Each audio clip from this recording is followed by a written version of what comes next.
Okay, today on Precon Overhaul, we're taking a look at Elenda and Azor, the secondary commander from the Calvary Charge Precon. Elenda and Azor is a 6/6 Vampire Knight Sphinx with flying and ward 2 for 3 white, blue, black. It says when they attack, you may pay X, white, blue, black. If you do, draw X cards. Then at the beginning of each end step, you may pay 4 life. If you do, create a number of 1/1 black Vampire Knight creature tokens with lifelink equal to the number of cards you've drawn this turn. So, since we're in blue, the easiest way we can build this deck is to lean hard into card draw and pay life at the end of the turn to fill our board with tokens to protect against our opponent's attacks. First, we'll start with our early turn creatures that will help protect us and get us cards in the same turn that Elenda and Azor hits the field. Surprising Air is a 1/1 that will draw you 3 cards when it becomes blocked. Smuggler's Copter is a flying vehicle that will let you draw and then discard a card when it attacks or blocks. Mighty Servant of Luck O is a 6/6 vehicle with trample and ward, discard a card for 3. If you crew it with exactly 2 creatures, it will let you draw 2 cards when it deals combat damage to a player. Shadow Mage Infiltrator is a 1/3 with fear that will draw you a card when it deals combat damage to a player.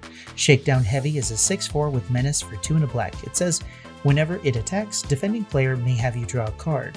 If they do, untap Shakedown Heavy and remove it from combat. Body of Knowledge costs 3 and 2 blue. Its power and toughness are equal to the number of cards in your hand. It also gives you no maximum hand size, and when it's dealt damage, you draw that many cards. Since Elenda and Azor's ability works on any turn, Body of Knowledge becomes a fantastic blocker against giant creatures. We also have a few cards that will help your other creatures let you draw cards during combat as well.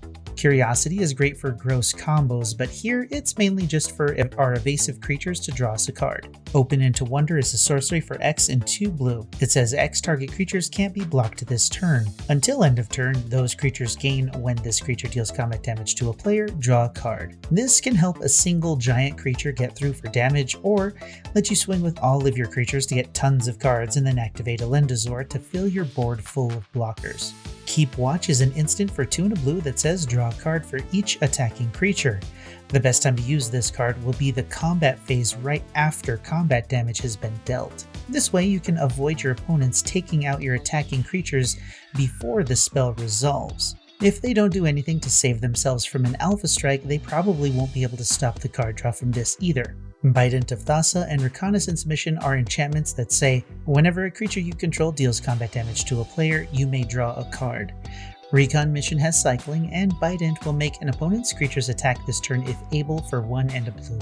Our simple card draw cards are things like Faithful Mending, an instant that says you can gain 2 life, draw 2 cards, and then discard 2 cards, and it has flashback for 1 white blue. Cut a Deal is a sorcery that lets each opponent draw a card, then you draw a card for each opponent that drew a card this way. Dictative Crewfix says at the beginning of each player's draw step, that player draws an additional turn. Dismantling Blow is an instant for 2 and a white that lets you destroy an artifact or enchantment, but it also has Kicker for 2 and a blue that lets you draw a card if you pay the kicker when it's cast. Rumor Gatherer is a creature that will let you scry when a creature ETBs, but you can draw a card when the second creature ETBs, and then every creature after that is just more scry. Minions Murmurs is a sorcery that says you draw X cards and you lose X life, where X is the number of creatures you control. Shorekai Genesis Engine is a vehicle for 2 white-blue that says pay 1 and tap it. You draw 2 cards, then discard a card. Create a 1/1 colorless pilot that can crew vehicles as though its power were 2 greater. Transcendent Message is an instant with Convoke. It costs X and 4 blue that says draw X cards. Because we're creating tons of creatures, this could be a very big number of cards. If we cast it before our turn and activate Elenda and Azor on that end step, it can make us a stupid number of tokens. Next, we have a handful of wheel effects. Dark Deal is a sorcery that says each player discards all the cards in their hand, then draws that many cards -1. Jace's Archivist is a 2/2 that lets you pay a blue and tap it. Each player discards their hand, then draws cards equal to the greatest number of cards a player discarded this way. Forgotten Creation is a 3/3 with Skulk that says at the beginning of your upkeep, you may discard all the cards in your hand. If you do, draw that many cards. Slate of Ancestry is an artifact for 4 that says pay 4 and tap it. Discard your hand, then draw a card for each creature you control. I'm sure you can see how many cards and vampires you could have when your turn starts because of this card. And then we have 3 interesting counter spells that will also draw a card when they're cast. Confound will counter a spell that targets 1 or more creatures. Hindering Light will counter a spell that targets you or a permanent you control. And Keep Safe will just counter a spell that targets a permanent you control. Before we move on, if you like what you've seen so far, why don't you help me out and hit the like button and sub to the channel so you don't miss more videos like these in the future. It'll help these videos be seen by more people who will enjoy them and also help the channel grow at the same time. Thanks. Okay, so now that you're drawing all of these cards, we want to include some cards that benefit from all those cards being drawn. Fairy Vandal is a 1/2 with flash and flying that says whenever you draw your second card each turn, put a 1/1 counter on it. Chasm Skulker is a 1/1 that says whenever you draw a card, put a 1/1 counter on it. Then, when it dies, you create X 1/1 blue squid creature tokens with Island Walk, where X is the number of 1/1 counters on Chasm Skulker. Nadir Kraken is a 2/3 that says whenever you draw a card, you may pay 1. If you do, put a 1/1 counter on it and create a 1/1 blue tentacle creature token. Onero Phage is a 1/2 with flying that says whenever you draw a card, put a 1/1 counter on it. Queza, Augur of Agonies, is a 3/4 that says whenever you draw a card, target opponent loses 1 life and you gain 1 life. Starscream is fun here. It's a 2/3 robot with flying that says whenever you draw a card, if you're the monarch, target opponent loses 2 life. Whenever 1 or more creatures deals damage to you, convert Starscream. Its backside has flying, menace, haste, and says whenever it deals combat damage to a player, if there is no monarch, that player becomes the monarch. When you become the monarch, convert Starscream. Vidalian Wave Knight is a 3/3 that says put a 1/1 counter on each other merfolk and or knight you control. Elenda and Azor makes vampire knights, so those things can become very big and gain you an absurd amount of life during combat as a result. Psychosis Crawler costs 5 and says its power and toughness are each equal to the number of cards in your hand. Whenever you draw a card, each opponent loses 1 life. Shabraz the Sky Shark is a 3/3 with flying that says whenever you draw a card, put a 1/1 counter on it and you gain 1 life. It also says you can pay a hybrid white and blue to give a target human flying until end of turn.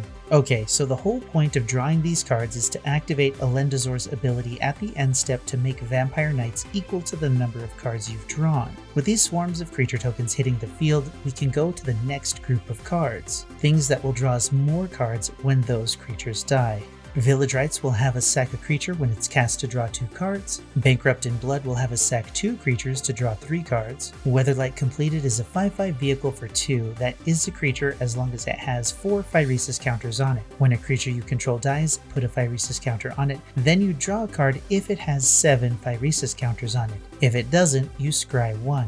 Dark Prophecy says when a creature you control dies, draw a card and lose 1 life. Smothering Abomination is a flying 4/3 that says at the beginning of your upkeep, sack a creature. Then it says whenever you sack a creature, draw a card. Species Specialist is a 2/3 human that says as it enters the field, choose a creature type. Whenever a creature of the chosen type dies, you may draw a card. Choosing knights or vampires will be amazing. I almost forgot about Kindred Discovery. It's an enchantment that says when it ETBs, choose a creature type, either vampire or knight for us. Whenever a creature you control of the chosen type ETBs or attacks, draw a card. This can be a stupid amount of cards if it sticks around. Now we add in a traditional Aristocrats package with Viscera Seer, Corpse Blockade, and Woestrider as a few sack outlets. Cruel Celebrant, Ellis Ilkor, Zulaport Cutthroat, and Bastion of Remembrance as our pingers. I've added Stromgold Assassin for a bit of removal. You can tap it and sack a creature to destroy a non-black creature. And finally we add in Ayara, First of Lockwing. It's a 2/3 that says when it or another black creature ETBs under your control, each opponent loses 1 life and you gain 1 life. Those Vampire Knight tokens are black, so this can be a lot of life lost and gained depending on how many cards you manage to draw in a turn. If you happen to make 4 vampires, the 4 life you paid for them is made back, so you get free vampires with this card.